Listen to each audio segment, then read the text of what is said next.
Welcome back to another episode of Creature Madness. And for this episode, I am your host, Gus, from Askewed Reviews. Now, if you haven't heard of Creature Madness before, this was a creation by my friend Matthew over at Horror Madness. He decided to create a movie club where each week we all watch the same creature feature film, and then each of us does our own review on that movie. Now, this was actually last week's movie, but I'm doing a little bit of catch up here.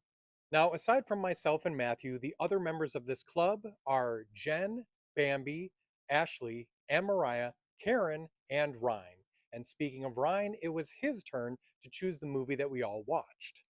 And he chose the 1994 film Death Machine, directed and written by Stephen Norrington. Now, I know I had never actually seen this one before. I feel like maybe I saw a trailer or some information about it previously, but I've definitely never watched it.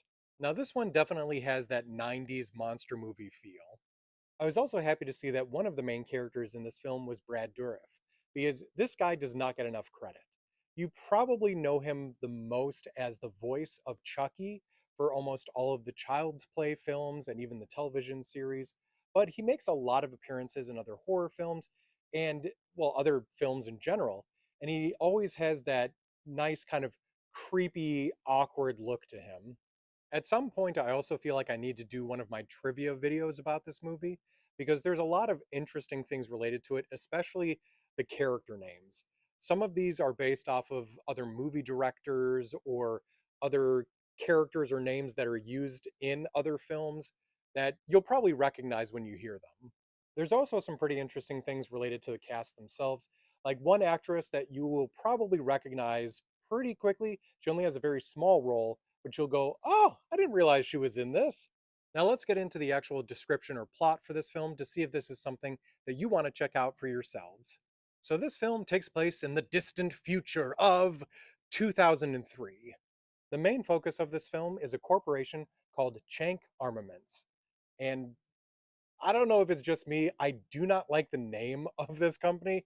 It feels like I'm saying something wrong. And I know what I think it sounds close to, but in general, it feels like a dirty word. Now, this corporation primarily deals with defense and cybernetics. Their most recent thing that they worked on was something called Project Hardman. Yes, that was the name of it. And it was essentially like turning soldiers into cyborgs, kind of, due to this armor and almost like a download that was happening. But there ended up being a lot of issues with that. Now we meet our new CEO of the company, Hayden Kale, who she is thrown into a situation of having to do cleanup on a lot of issues with that project. It also is highly unfortunate that the board that is supposed to be working with her is definitely giving her zero assistance. And it seems to be either because she's a female or because she's new or both. Also, her coworkers are not the only problem. There is one person that works below her named Jack Dante, who is a hacker and, of course, one of the experts in the cybernetics. He seems to be doing his own thing altogether and is refusing to give her any information on a secret project that he's working on. Now, due to the fact that Dante is unwilling to let Hayden know anything about the project, he also seems to have a creepy obsession with her, and on top of that, his project may have done something absolutely horrible. Hayden decides that it's time to fire him. This ends up being really bad timing, as a group of eco warriors named Raimi, Wayland, and Utani, see, you probably recognize some of those names, they break into the building and try to take it over, essentially.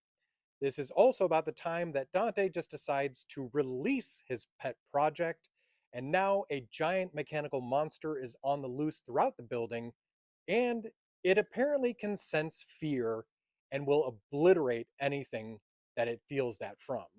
So, will anyone make it out of this building alive? So, while I feel this movie is entertaining, I don't really feel it's all that great of a movie. It's fun. There are some amusing moments and some cool sequences that happen, but there's also a lot of confusing moments and things that just don't make sense or are just weird choices. Another thing I do want to mention, and I'm not exactly sure why I felt this way, but there was something about this movie, either the theme or the look or the tone, that reminded me a bit of the old Super Mario Brothers movie, not the animated one, but the live action with Bob Hoskins and John Leguizamo. And even though that one I also do find entertaining, that's not necessarily a great comparison. So, at least for me on my scale, I'm going to give this one a 2 out of 5. I feel like it was close to being a 3, but just not there. Now, I do at least recommend checking it out for yourselves to make your own opinion. So if you do want to watch it, it is currently streaming for free on Tubi, Fandango, and Plex. Now, as a brief spoiler warning, this is the part of Creature Madness where I'm going to go more in depth about the creature that appears in the film. So if you don't want anything revealed or ruined for you, watch the movie and then come back and finish this video. So of course the creature for this film is the giant metal monstrosity you see before you. This in the film is technically known as the FMD, or Frontline Morale Destroyer, but they also do call it the War Beast. It does happen to be very strong and nearly indestructible.